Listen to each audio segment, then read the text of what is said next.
Seberapa dalam luka yang mereka simpan, sampai akhirnya satu-satunya hal yang bisa mereka lakuin cuma diam dan mendam semuanya sendirian.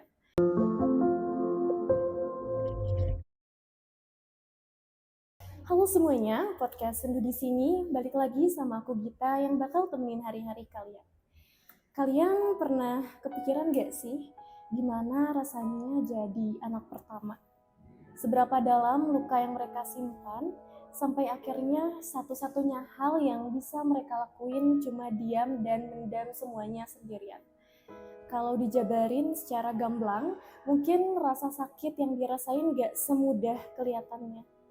Orang lihat anak pertama yang apa-apa bisa sendiri itu terasa keren, tanpa mereka tahu bahwa anak pertama pun butuh arahan. Mereka tuh kayak disuruh cari harta karun sendiri tanpa ada peta sama sekali.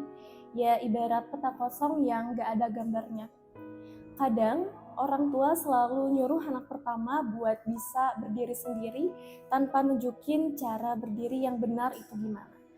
Padahal rasanya kayak dikasih puzzle besar tanpa gambar contoh di dalamnya, yang harus disusun satu persatu tanpa tahu apakah yang mereka pilih itu benar.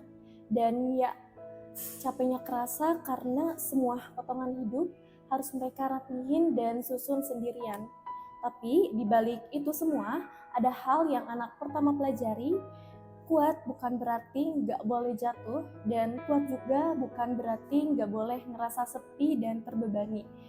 Kuat itu belajar bertahan dari apa yang mereka rasain, meski cara yang benar nggak selalu diajarin. Dan mungkin untuk anak pertama, meski jalan kalian terasa berat dan selalu tersakiti, kalian belajar banyak hal bahwa kalian punya kemampuan untuk berdiri, berjalan, dan melangkah meski hati masih sakit dan jalannya yang gelap. Jadi, kalau kalian sekarang anak pertama yang ngerasa capek, tersakiti, atau kelelahan, gak apa-apa, kamu manusia dan kamu boleh ngerasa lelah. Tapi ingat, di setiap luka ada kekuatan yang tumbuh perlahan. Dan satu hal yang perlu kalian ingat, kalian gak sendirian. Terima kasih sudah mendengarkan episode Sendu hari ini.